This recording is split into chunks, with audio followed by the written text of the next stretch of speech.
We are live now.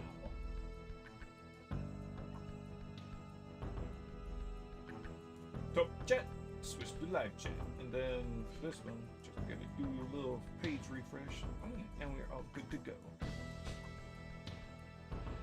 Live now.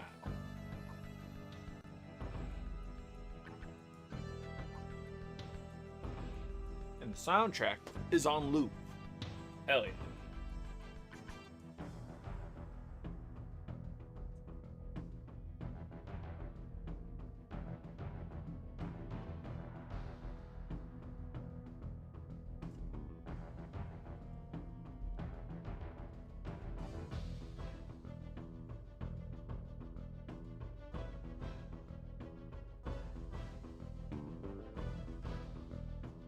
We're just waiting to load. I've been having a pretty good time on Star Citizen lately. It's pretty nice. I have ran into some server errors, yesterday's stream included, but they weren't that bad and they recovered.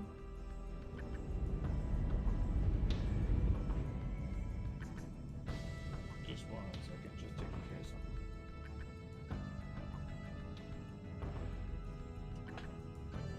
Alright. I like the tack, I really do. But I couldn't let go of the max. So I kept the max.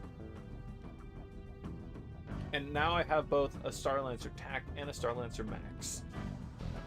Thankfully, I had ships relatively close to those price ranges, so I didn't really have to spend much of anything to upgrade to them. Thankfully. But I still am in the debacle of not owning my CCU for the Perseus. I had to melt it because I upgraded one of my ships to the Guardian MX, and I didn't really care for the Guardian MX. I think they kind of dropped the ball with that one.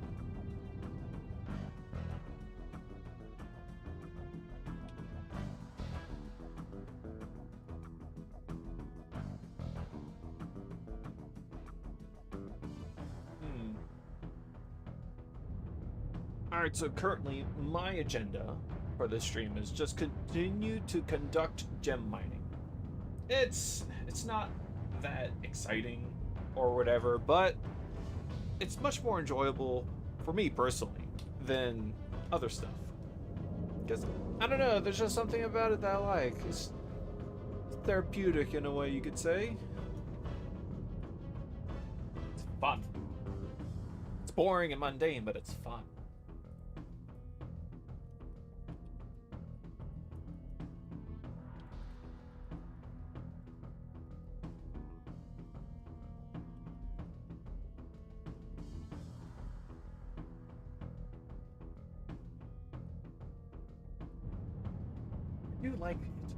Okay, so I believe tomorrow is the day of Anvil. Anvil Day. I think. I don't know. I forgot the schedule. It's whatever. But it's going to be interesting to see what new ships are going to come out. I'm flying by SCO. Sublight. Flying by Sublight. Engaging FTL. Or engaging sublight engines. There we go. Nav mode, sublight travel.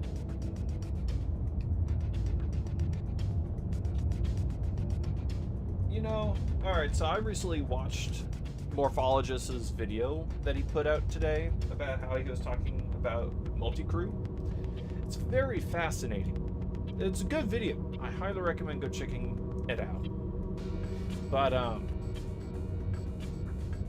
it just reflects on the situation of how terrible multi-crew is right now. I mean, multi-crew isn't absolutely awful.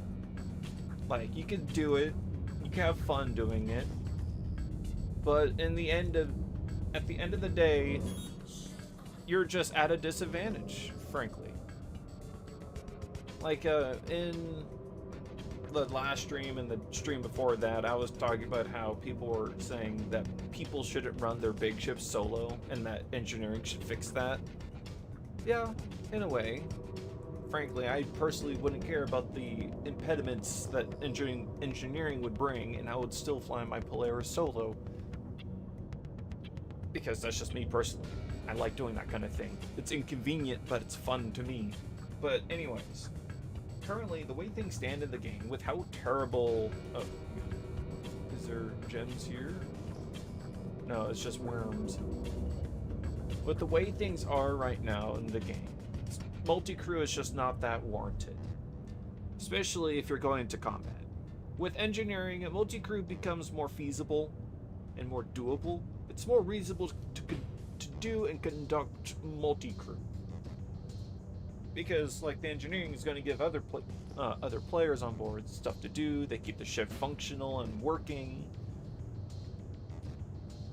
But when it comes to combat, ultimately, I think that is where the crux of everything lies. Combat is what ties it all together, and that is where the issues just start to ooze out of the cracks. Worms, more worms. There's so many worms. I did not know Magda would be riddled with worms. But hang on.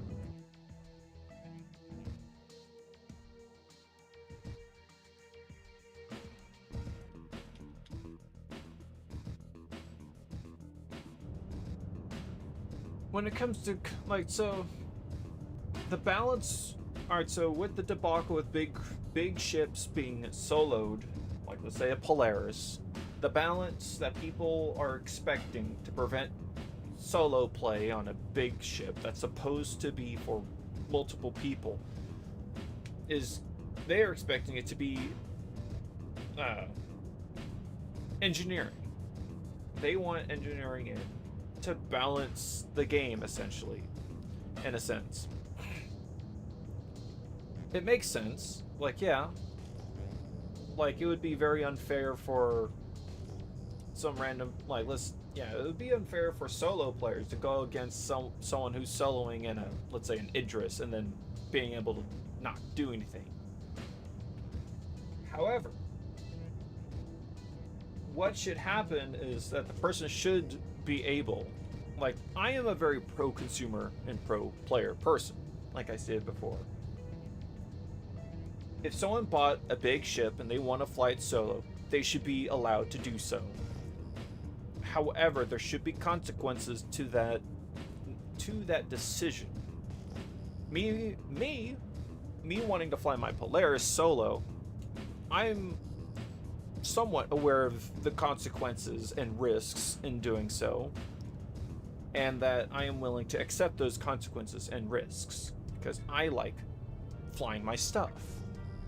Now, it is absolutely unreasonable to expect someone to be content with the idea of, oh, you spent $300, $400, $500, $1,000, $3,000 on a virtual spaceship. But guess what? You cannot fly it without friends or people, other people. And you could tell them, well, what do you expect? You should have known better when you got into, like, so what? Like, what if they just wanted the ship and whatnot? Like, they should be allowed to fly what they want. It's completely irrelevant what kind of balance. Oh, it's not irrelevant when it comes to the balance, but it should not be able, players should not be able to solo and basically do everything that ship can do by themselves. The bare minimum that should be allowed for those players is for them to be able to fly it and use it, if that makes any sort of sense. They should be able to fly it and do stuff, but not be able to conduct certain specific tasks, like combat, for example. Combat, in my opinion, is where engineering is going to be the balance maker, or the balance bringer. Because with engineering, when you take damage, systems are going to start to fail, start to take damage, and damage will accumulate. and you need dedicated engineers to conduct those repairs. It just makes sense. And yes, a person soloing, it's always the glucose gems that pop up. I don't want those icky gems. Now, like let's say a player soloing in a Polaris, they should be able to fly the Polaris and generally use the ship for whatever means.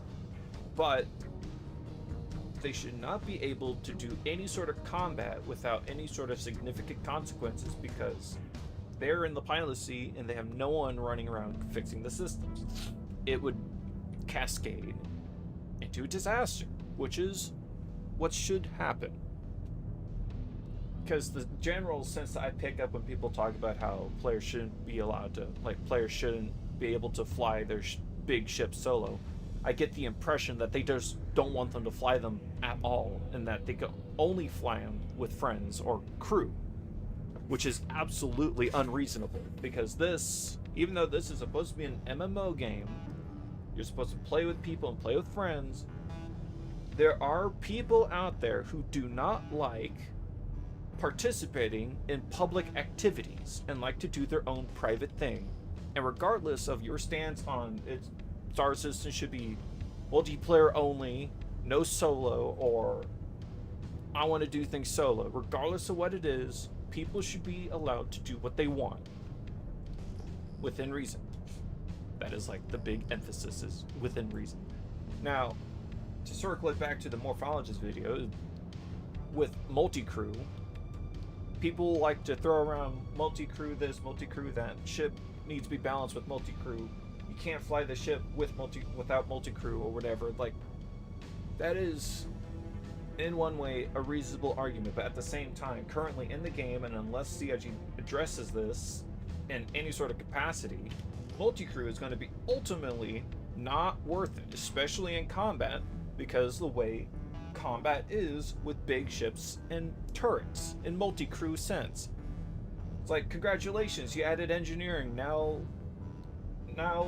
big ships not only have to worry about their turrets not being able to do anything to defend themselves, but now they have to worry about stuff not working all the time, or stuff not working when they're supposed to. It's like engineering should come in, and what engineering brings should come in and bring it to the table. Because I think we need engineering to basically force CIG to do something about the terrible conditions that the turrets are in currently. What's wrong with the turrets? Turrets are egregiously inaccurate and virtually useless against other ships. They could dish out some reasonable damage. They could do stuff. But anything outside of PvE, in a PvP capacity, turrets are ultimately useless. Okay, Glacosite. I don't want Glacosite. I want Fenmeline or Hadanite. But back to what I was saying. Because one, so here, I'm gonna like, because I put this in the comment I wrote on the Morphologist video. Essentially, reason number one why turrets suck. CIG are very rule of cool first, worry about the functionality later. So that means they'll just design and put turrets where they think it looks cool. It makes the ship look good, but they don't really consider the functionality of that turret.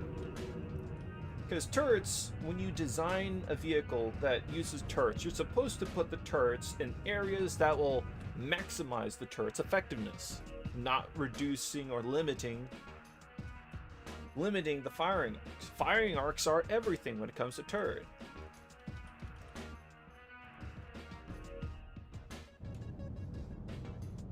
Like, some turrets in this game feel like they have arbitrary restrictions to their aiming ability, to their firing arcs. It's like they're artificially limited to either to prevent the turret from shooting the ship itself, or for some other reason that I'm not aware of. So we got horrible firing arcs for a lot of the turrets, and a lot of these turrets, even though they're capable of it, cannot aim a true 90 degrees straight up. Why is that a big deal? Well, if you're an anti-air weapon system and you're trying to defend yourself against aerial targets, being able to aim 90 to 85 degrees is extremely important. I played War Thunder for like years. I'm like a veteran almost. And that game has basically enlightened me in the absolute need of good firing arcs on turrets, which Star Citizen turrets don't have. Now, another issue with turrets, not just the firing arcs, is the weapon capacity, the ammo capacity. Another thing that makes a terrible anti-air defense weapon is horrendous ammo capacity. I learned that from Star Citizen. I learned that from War Thunder. Thankfully, CIG have addressed this issue somewhat with increasing or applying a almost across-the-board ammo buff to all ship weapons, or specifically turret weapons on ships. Mostly on the big ships, which is great. Finally, now you can actually use turrets without them feeling like they've been gimped and are just completely useless. Why does having low ammo on a turret system make it useless? Well, you're trying to shoot down a target that's moving really fast, and you only have so many rounds to fire at it. Time is extremely important, and being able to put rounds down range in a timely manner effectively is very important, especially if it's a fast target. And even if you could track and shoot, sometimes small controlled bursts don't cut it. You need saturation sometimes. Or when you're fighting another big ship, you need saturation. And frankly, Polaris versus Polaris, those battles would just slog on forever unless one of the Polarises managed to get a lucky dumbfire shot with their torpedoes and cripple the other one. It's like it's a slog. That's not very practical. Now, thankfully they fixed the ammo capacity thing, so that problem is not that much of an issue anymore. But another issue is range. Turrets in this game don't have range. Or specifically, they have the same range as fighter craft, which is not great, because that means you fight at the same distance as the fighters can fight. And because it's a fighter, and I'm talking about not the max range of when the rounds that you fire disappear. I'm talking about your targeting range, the range that you get your little pip for. Now think about it this way. What's easier to do? Hit a big ship at, like, let's say the max range of both ships' weapons is 4 kilometers, but the rounds that are fired from those weapon systems disappear at 6 to 8 kilometers. Now, what do you think is going to be easier to do? Hit the big ship at 8 to 7 kilometers outside of the max firing range before the turrets on the ship gets the targeting pip, or the turret firing at the fighter craft at 7 to 8 kilometers that is actively moving. Both ships are actively moving within their respected abilities, and they're firing without the targeting pit that you get when you lock on to an enemy within firing range. The obvious answer, the right answer, is going to be the fighter craft shooting at the big ship. The big ship can't dodge the rounds very easily. It's a big target, so it's going to be easy to hit without the targeting pit. And that's what I mean by turrets need to have increased range to engage the fighters before they get the little targeting pit to attack the big ship. And that's because the whole point of the turret is to defend the ship. Like, aside from range, because currently with the state of the game, range is nothing. Range is meaningless because the only effective range that turrets can be utilized as within 500 meters to a kilometer to 1.5 kilometers. Even though a lot of the guns on these big ship turrets could go to 2 to 3 kilometers. 3 kilometers is pushing it really, but the reason why, even though they could target and get the lead pit at around, let's just assume it's 2.5 kilometers is when you get the targeting pit. The reason why I say range doesn't matter, even though you could get that 2.5, is because even though you could shoot, you got the targeting pit and you could open fire. What's going to happen is your rounds aren't going to hit for jack if you're shooting at a fighter plane, fighter aircraft, spacecraft, aerospacecraft. And the reason why is because the guns in this game, CRG have made them woefully inaccurate. I think Morphologists pointed out that it's in like this canonical like system where it shoots out in a cone, favoring saturation over accuracy, which is terrible, absolutely terrible. It was a horrible choice on CIG's part because honestly I don't understand the reason. I forgot why they did it, and frankly, when I try to obtain some form of understanding, it just escapes me. I need enlightenment on that matter, but I do not like that decision ultimately because I can't find any gems. Because accuracy is everything, especially when it comes to ship turrets. You don't need saturation over a canonical area because accuracy is everything. I mean, you need saturation, but what's the point of shooting rounds downrange if none of them but one of those rounds is going to hit your target on a target that requires more than just one round to take down? I like to look at War Thunder, for example, when it comes to accuracy and just accuracy in general. Now, in War Thunder, bomber gunnery, bomber gameplay in general sucks, but bomber gunnery is pretty good. If you are a good player who is skilled and knows how to aim and lead targets, especially with bomber gunners, you could be a menace on the battlefield. I mean, there's this one YouTuber that has this holographic Smeagol icon, and he does War Thunder videos, and it's really awesome. One of the things he likes to do is go into a bomber and use it as a gunship, and he is cracked at it, and it's insane. It's like, but that's the thing. That's the point I'm trying to drive, is that War Thunder rewards a player's ability to aim and predict and lead targets.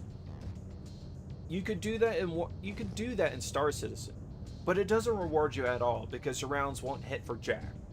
And that is the problem. The accuracy in this game is so bad and terrible that you need to lock on to the enemy in order for you to land hits that would actually register. Because even though you fire at the targeting pin or you fire at where you lead your rounds properly, like let's say you're 100% perfect with lead prediction. If your target fighter is not targeted and you don't get that lead pip, your rounds are just going to miss because the accuracy is just absolutely terrible. There is a system in this game that requires you to like when you target an enemy, or just when you target a vehicle and you shoot at it, when the pit turns green, that's when you shoot, because the rounds you fire, if they are within a certain range, will magnetize towards the target and actually hit it. It's like aim assist, like aimbot kind of thing. Think of controller support, where if you shoot near someone's head, but you would technically miss that shot because you're shooting near their head, and you have controller assist. controller aim assist, the round will just deviate towards the target's head.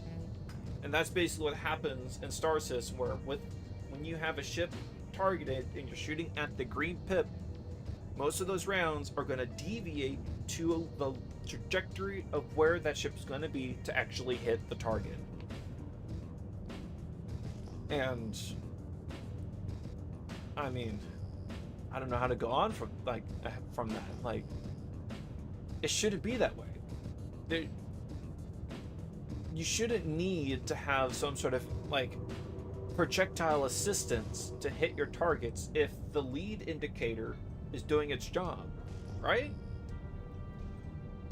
Because I don't know.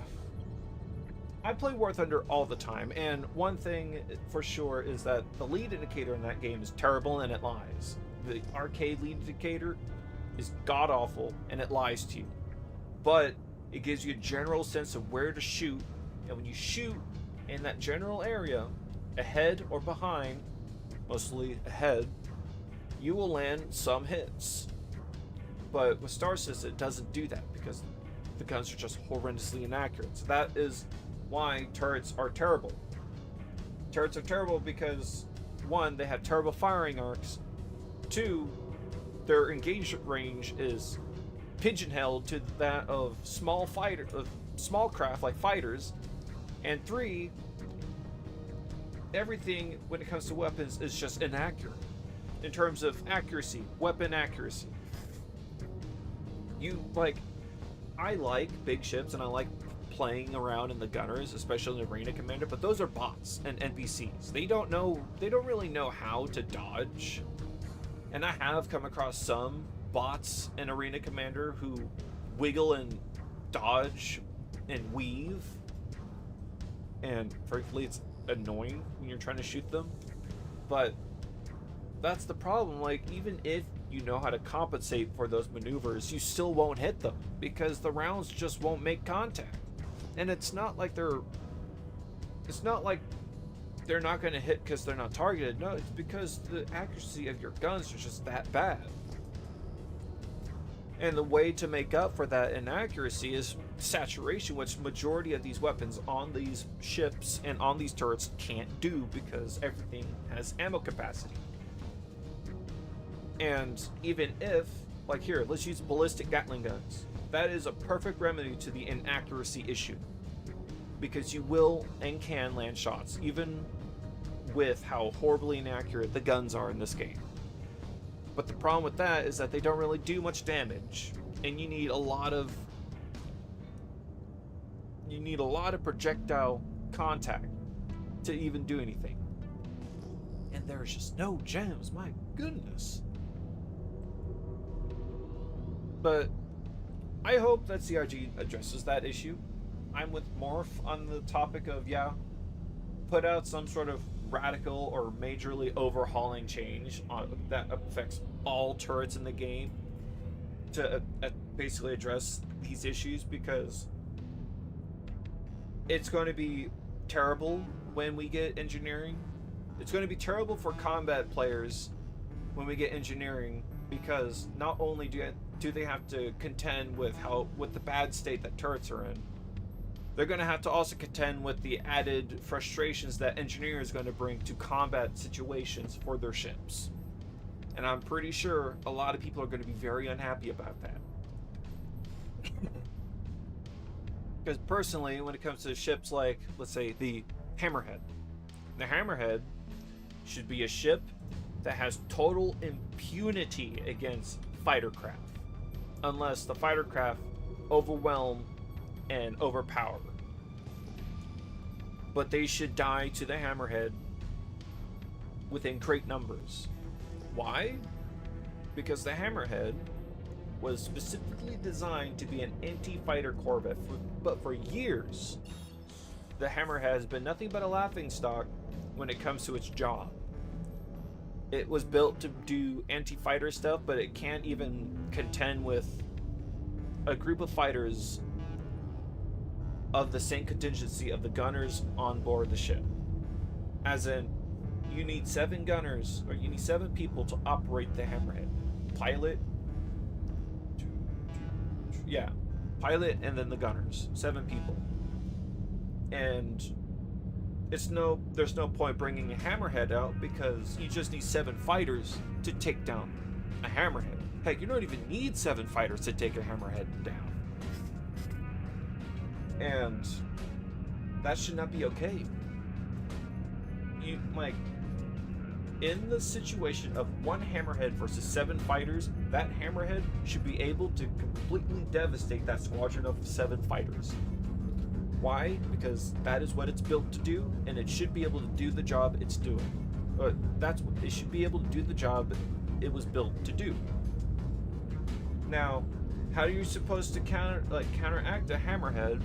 Because what you're saying is making it unreasonably overpowered.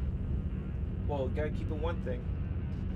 The hammer has size 4 guns, and I'm gonna assume because they're supposed to be anti-fighter weapons, and I'm gonna assume that it will not. The hammerhead should not be able to counteract a ship that was built to destroy capital ships. Like here, let's say this. Hammerhead should be able to wipe out a squadron of 7 fighters with no problem, or at least with some amount of damage. Not enough to destroy it, but it should be able to still be operational and continue combat. Now, to counter the hammerhead, in the same engagement, hammerhead, but this time versus a Perseus, fully crewed with gunners. It takes less people to crew that Perseus versus the hammerhead, but the Perseus should be able to raffle stomp the hammerhead because it has anti-capital ship weapons. The hammerhead only has anti-fighter weapons. You get what I mean? It's this role dedication that I'm trying to talk about. They should be held to the role that they are supposed to do. Now, the Perseus, when in the terms of multi-crew, the Perseus will most likely not have that big of an issue with its turrets fighting the stuff that's built to do, because it was designed and built to take down big ships like the Hammerhead and maybe Polaris and Idris.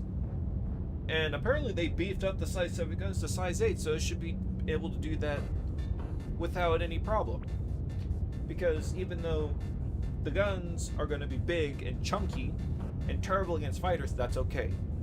That's perfectly fine, because even with all the downsides that make turrets in this game absolutely terrible and not really worth it, it shouldn't be that much of an impediment to the Perseus, because its job is to fight ships that are big. And ultimately, that's the problem of this whole situation. Big ships that have turrets that are supposed to defend itself against little ships can't defend itself against little ships, because little ships are able to knock the shields down within a reasonable amount of short time, and still be able to destroy that big ship without much of an issue, because they could just dance around the ship with impunity. Gladiuses, arrows, medium fighters, light fighters can just dance around a big ship with no problem at all. And that should not be okay. They should be taking damage. Damage that should make the pilot consider, oh, this is just not worth it, or I need more dudes to help me take this thing down. Or bring in cavalry, bring in a bigger ship that can take that ship down, like a bomber, or like the Crusader series of heavy fighters with the size 7 guns. Those guns should be able to kill and heavily damage big ships with no problem. But currently their balance is all over the place, and players being the way they are will somehow make them work well against fighters. If there's a will, there's a way. It's just how it is.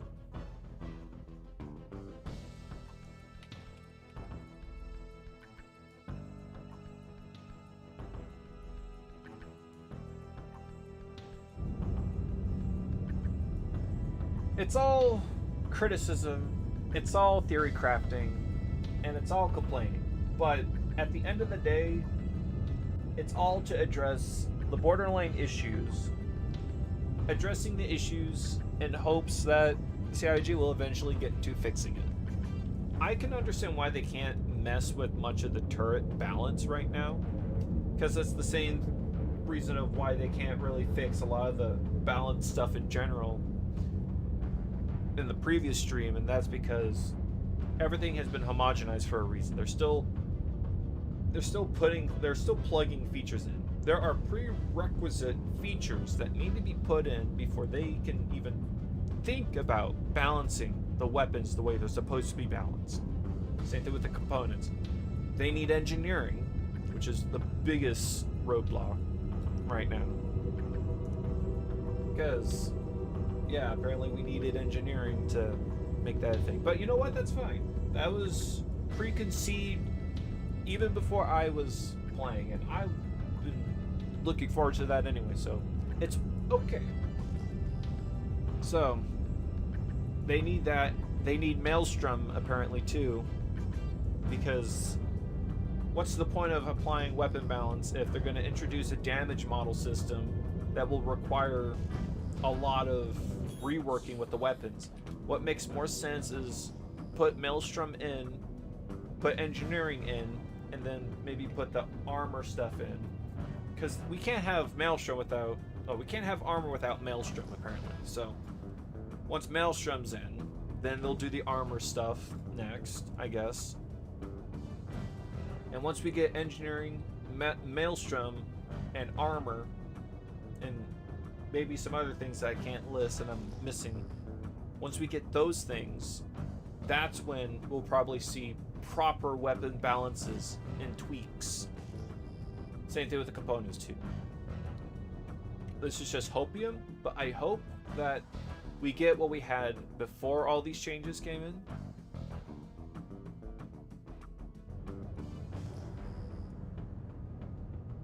Where the weapon balance was actually pretty nice. Almost every single weapon in the game felt unique and did something different.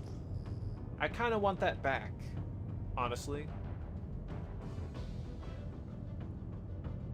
But, I mean, it's what it is, you know.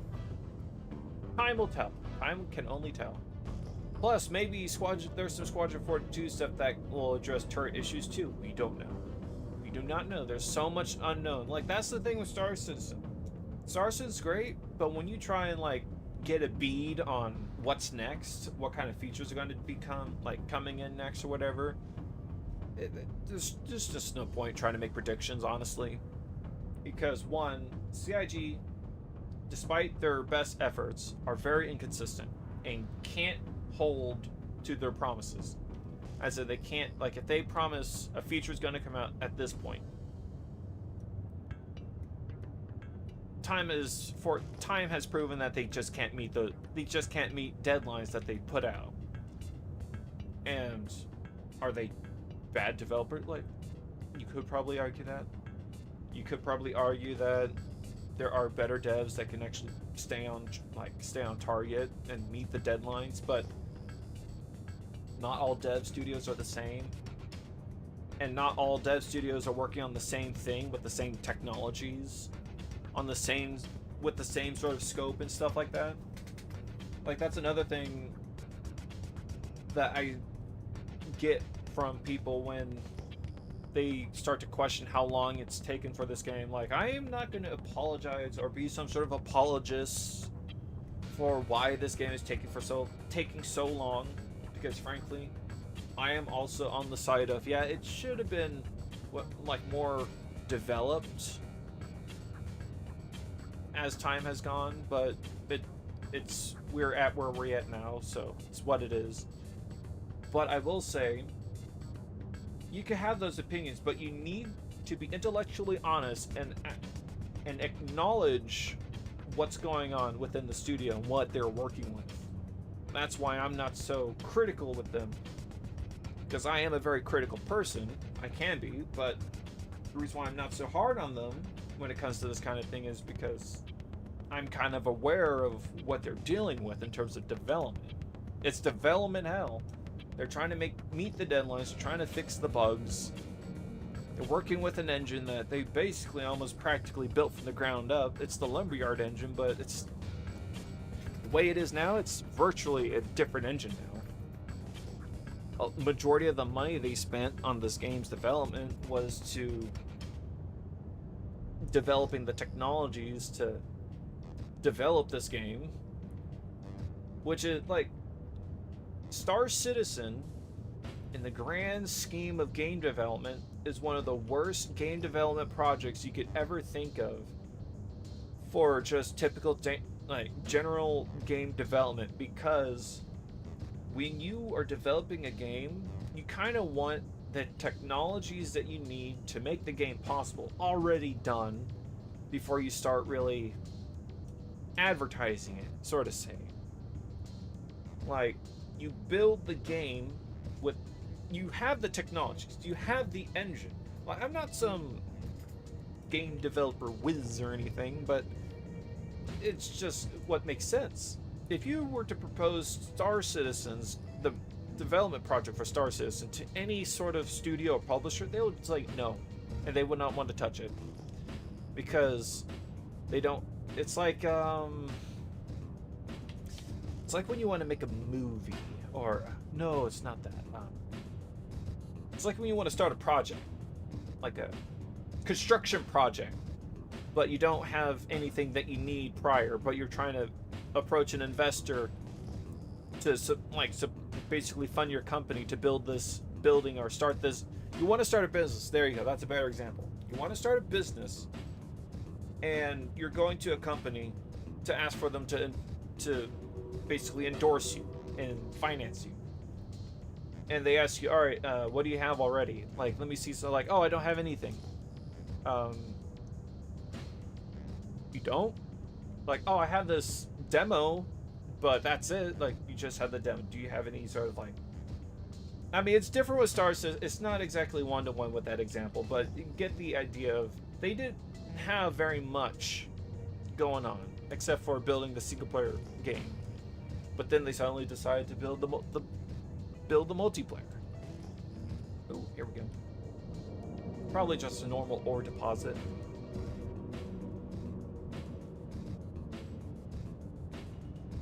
But yeah.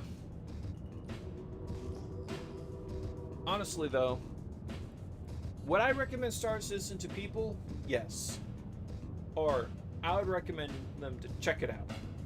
Would I recommend them spending money in the game and playing it consistently? No. I would not. I would not, because average people don't really care for playing these sorts. Glaukosite. Glaukosite's everywhere. I think I have to go to Aberdeen. I found Phenmaline here on Magda before, but I guess I'm just not having any luck. Oh, it's disappointing. It's disappointing, really. Yes. Yeah, it's very disappointing. But you know what? I like flying this thing, so I'm not really perturbed or complaining. But I am doing a whole bunch of flying and a whole bunch of nothing. So there's that also.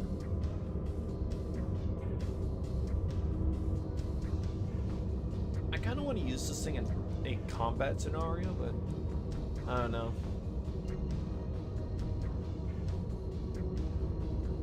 Maybe I should delivery missions.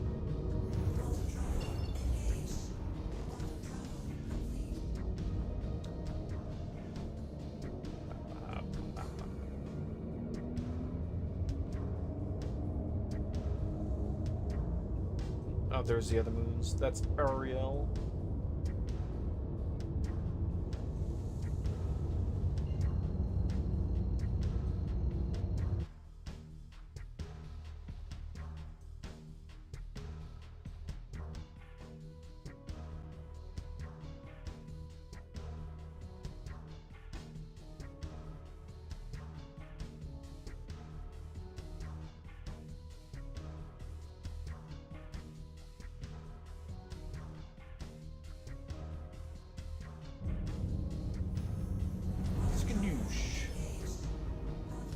Oh, you know what? Here.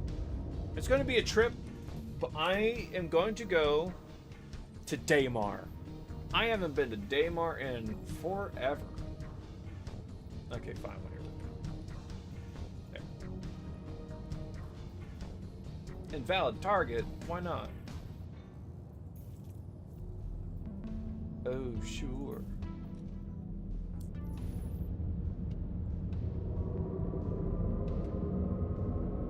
Oh, that's because it's blocked by the moon, most likely.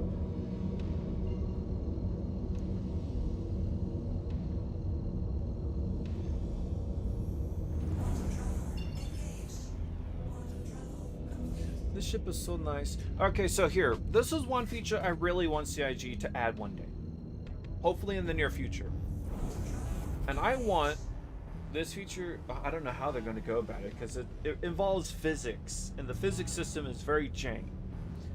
I want them to make it to where we are able to deploy our snub fighters, vehicles, and players while the ship is actively moving.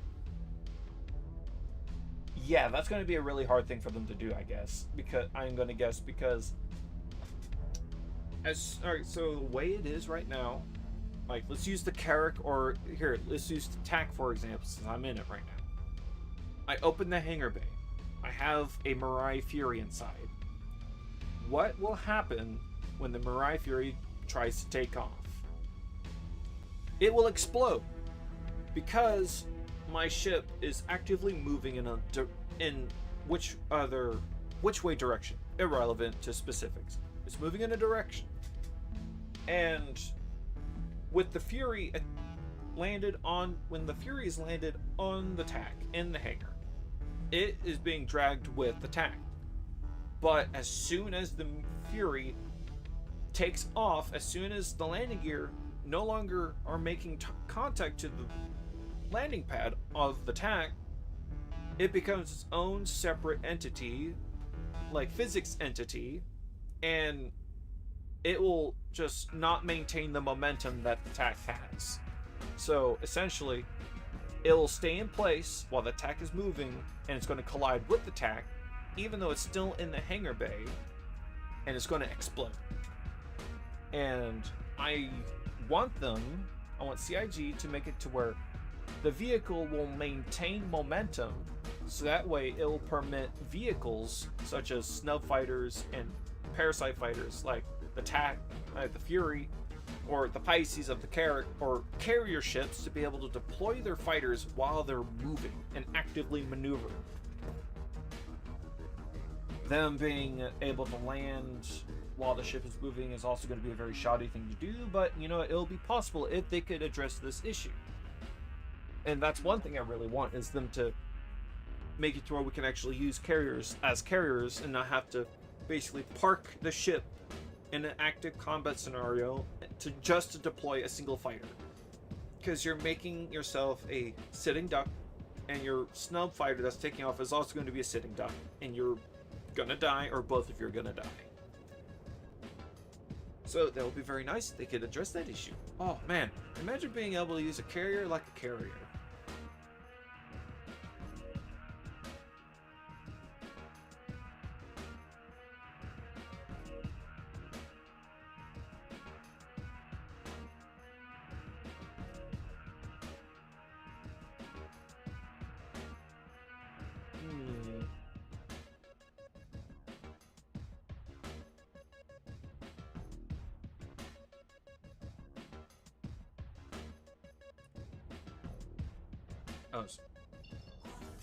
Cancel the jump, because I'm heading to Daymar, not the mining base. Another thing I want them to address is the security issue. Well, I mean, security in Stanton. So the thing with Stanton is that it's more dangerous to fly around in Stanton than it is in Pyro, from what I've been hearing from a lot of people.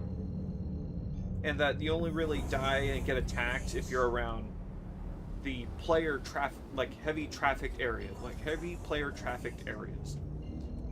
Essentially, stations, outposts, and POIs. But everywhere else is clean and green.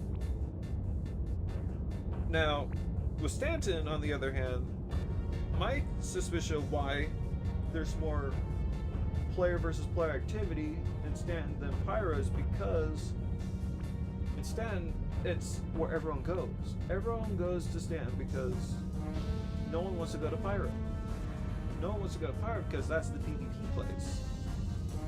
So all the PvPers want to stay in Stanton, and the PvPers want to fight the PvEers and other PvPers, so they go to Stanton.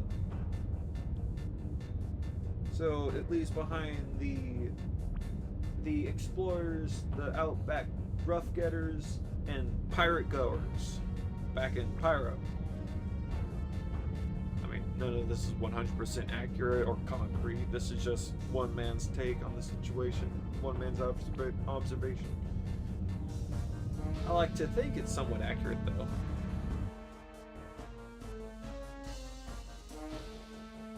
But I think if we get some really powerful and dangerous NPC pilots in that roam around, and if you conduct a crime, you will get jumped on by security ships that will blow you up if you have a high crime stat, or will fine you if you have a crime stat of a certain amount. We need deterrence.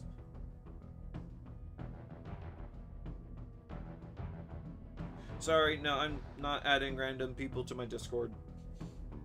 This is a spam the message. Here,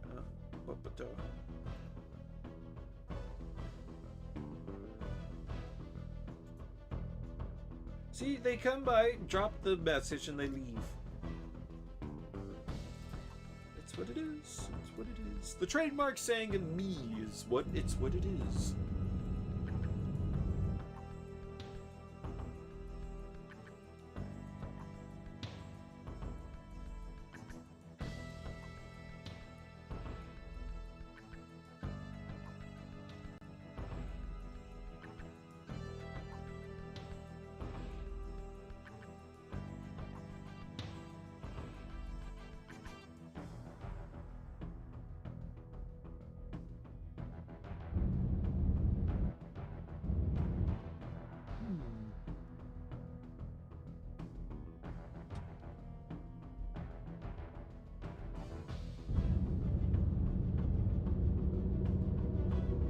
Reduce speed to half.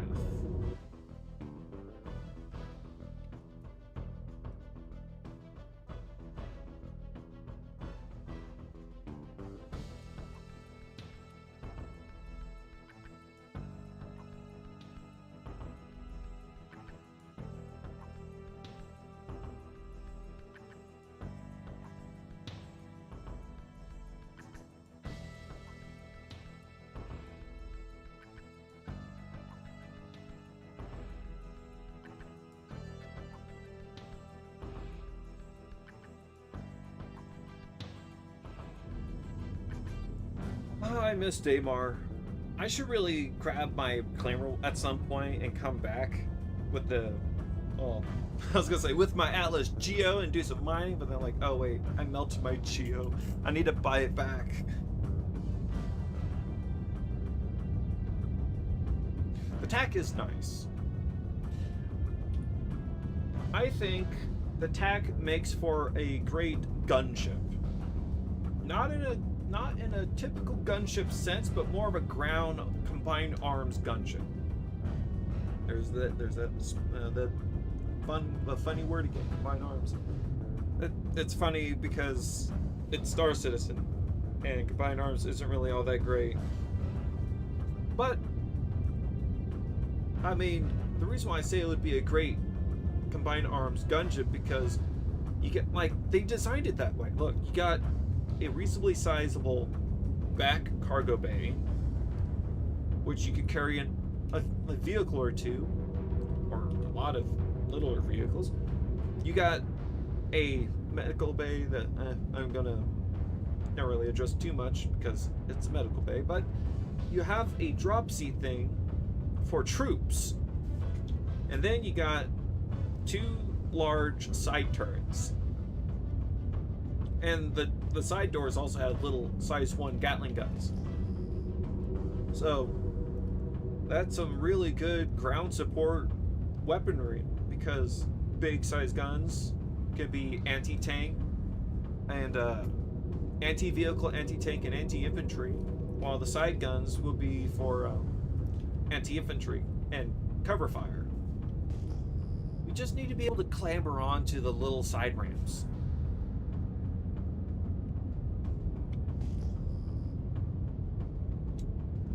Dropping out of SCM. Dropping out of that mode. There's a signal right down beneath us. Let's check it out. One thing that I've noticed with Daymar versus, well, this is before the gem mining changed, I think, like before they added all the new gems and stuff. One thing I noticed with Daymar was that it had a lot more Aphrodite than it did Hadonite and Dolovine.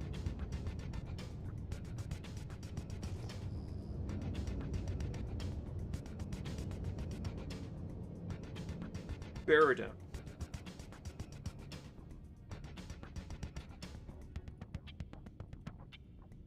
Oh, hang on.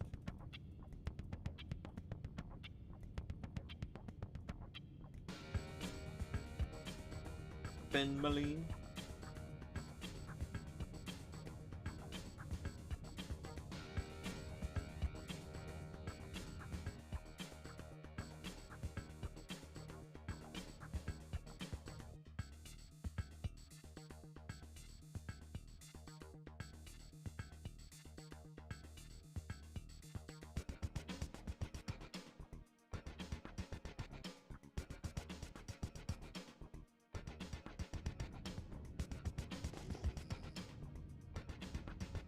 Hey, no response.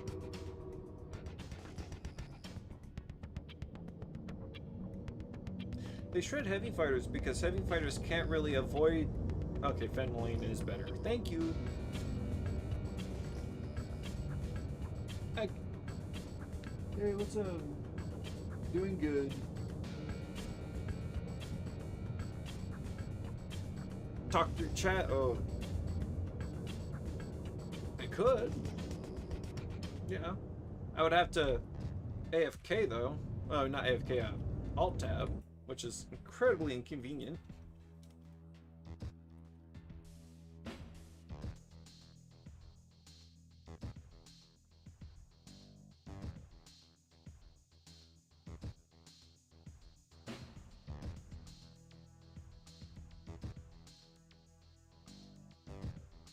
Like nothing, like not that I don't want to do it, not that I don't want to chit chat, but it's kind of not good to alt tab when you're flying a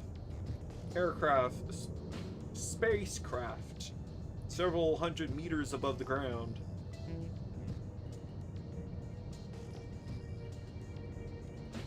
I am getting better luck finding signals though. Man, I was getting nothing at Magda though.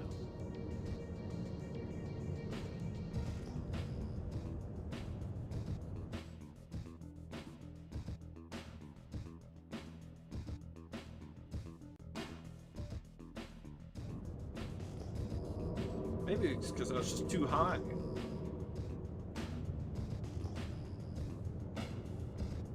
Man, I want to see a third-person cinematic view of this thing flying around, like just me flying. That'd be nice.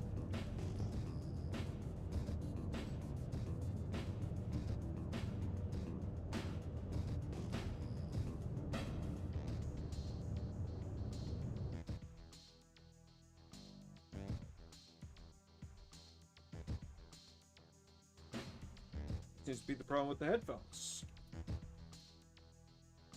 General question, you know. Hashtag. Targets.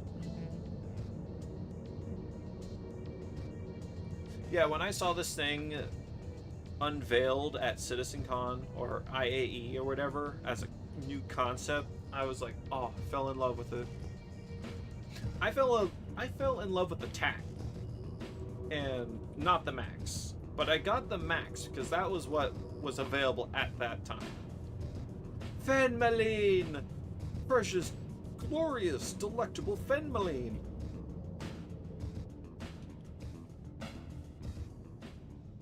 The engines sound nice too. It's good to be back at Daymar again.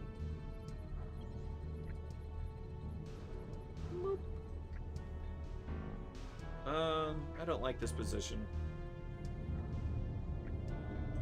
I don't mind that's at a slope.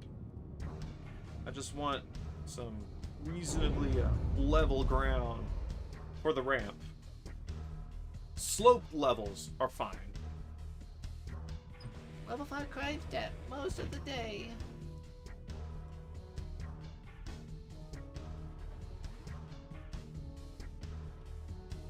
You know, I've been doing this art thing for a while now. I've been doing commission art for people, doing character art for them and whatnot. And it's working out. I'm very pleased with it, actually. Like, I could have done this years ago, going at it, you know, but income tax. I could, well, I am, in a sense, self-employed, you could say, maybe. Even though I wouldn't really consider it self-employment, because I consider it as a hobby, that you just make some money here and there. Tax stuff, you know, I was not confident enough back then, but now I am, and I'm doing it. I'm really going ham on it. I'm treating it like a job, and it's working out. I'm actually almost able to buy back for full price of my Perseus. I'm not going to do that though. I'm just going to get the Perseus back over time. I'm thinking about buying that new Greycat vehicle, actually. Buy the 45 thing and then, you know, melt it later.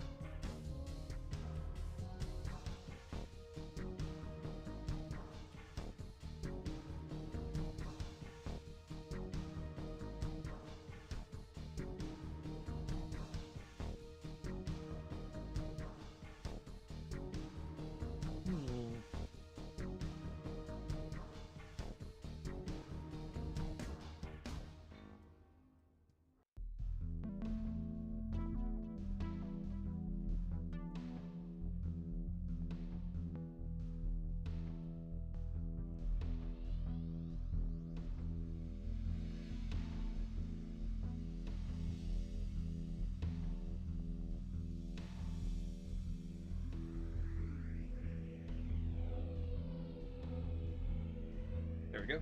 But yeah, because my problem is I'm trying to get a job.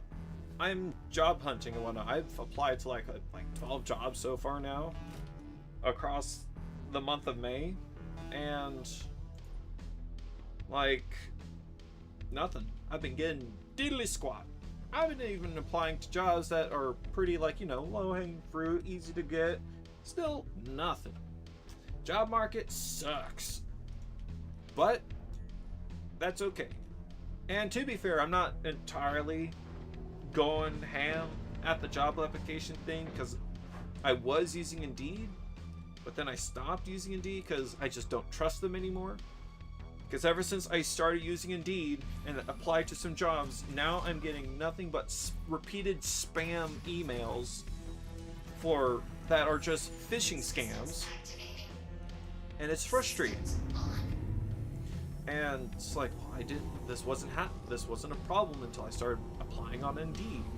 Like using Indeed, giving these people my email address and stuff. So that fills me with confidence that they're using my personal information. Hey, you back again? This guy,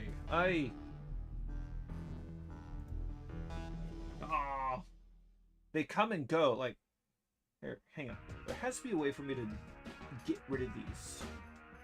Chat settings, no.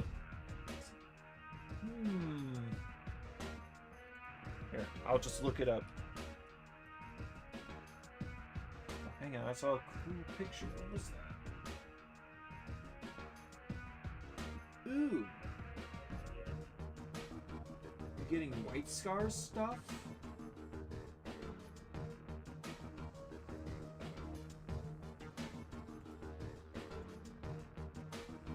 Holy moly, that's cool.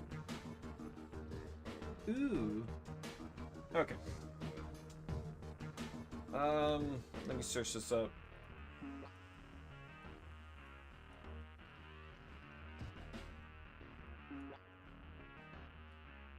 In a Twitch stream.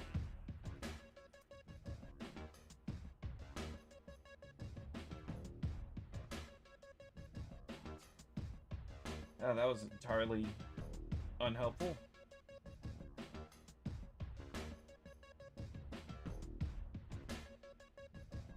See, there's no way for me to chat identify. What is that? Oh, am I dying? Yeah, it's probably hot.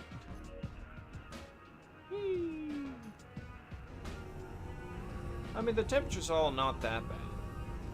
But I'm gonna go back onto the ship so I can just address this really quick.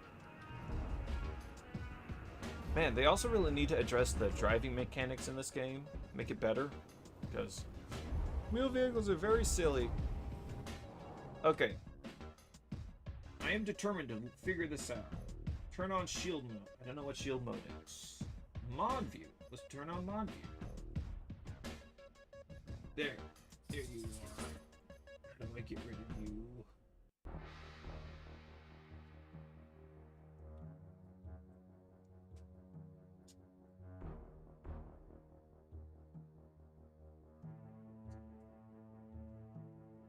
Hi, buddy. Because these people, these NPCs will not go away unless you deal with them.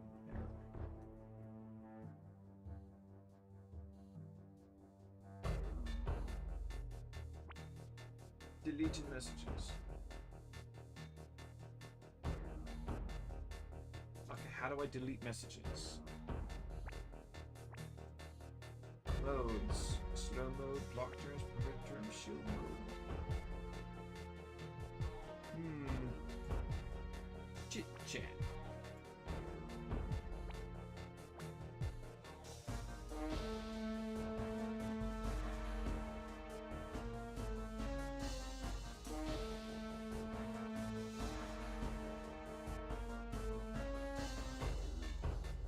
Okay, there we go. I'll just kabam. Bam! I figured it out. Victory!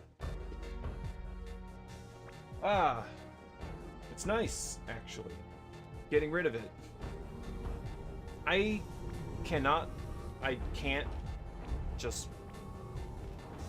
don't tolerate soliciting and scams.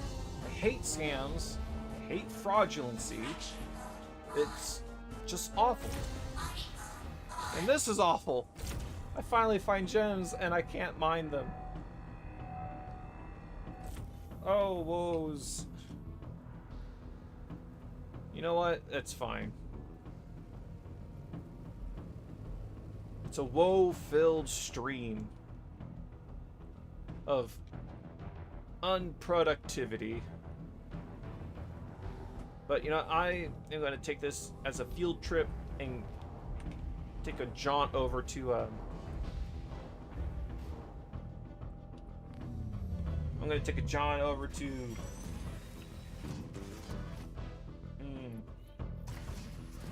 Grimhex. Yes, I was going to be disappointed if I couldn't remember the name.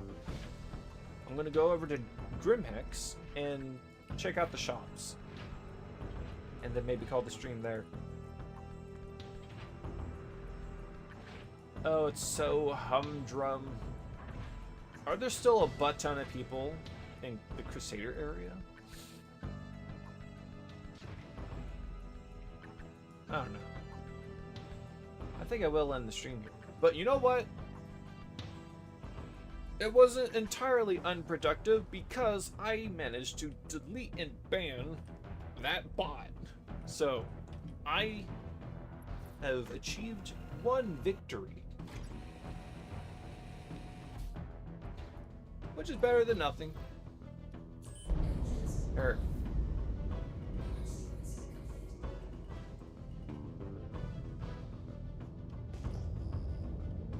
See?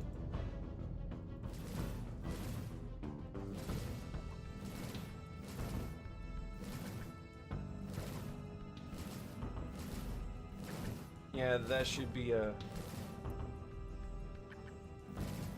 Die, rocks, die! You upsetted me.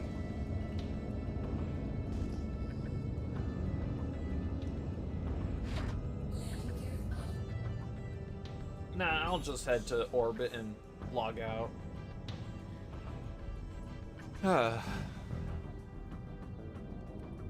Full speed. All ahead full.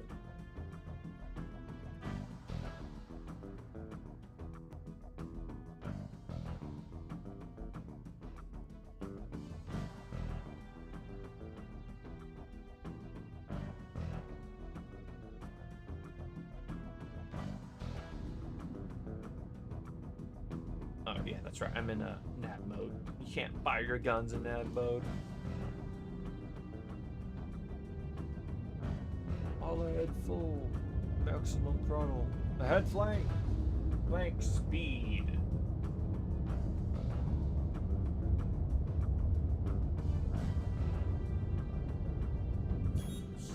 Alright, now we just cease.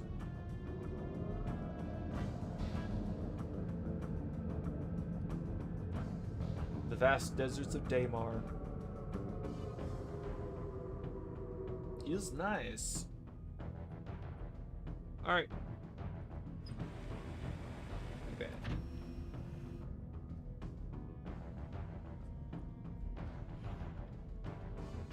Get a Wicula Intrepid.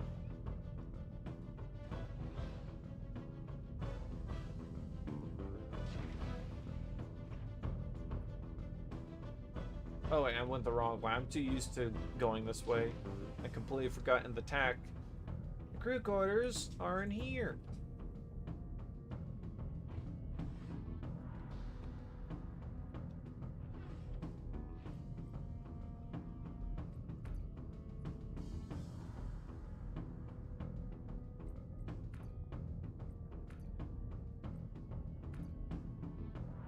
There.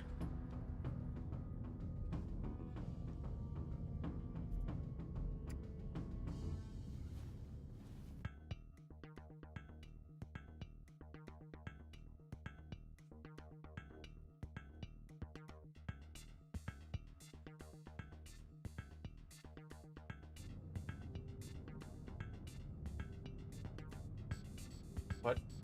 Oh. I was like, what? Get up? What's wrong with the logout? Okay. Well, I'm gonna call that here for this stream. I managed to ban one of the bots, thankfully. And that is going to be the peak of this stream. You guys have a good one. I'll stream again later.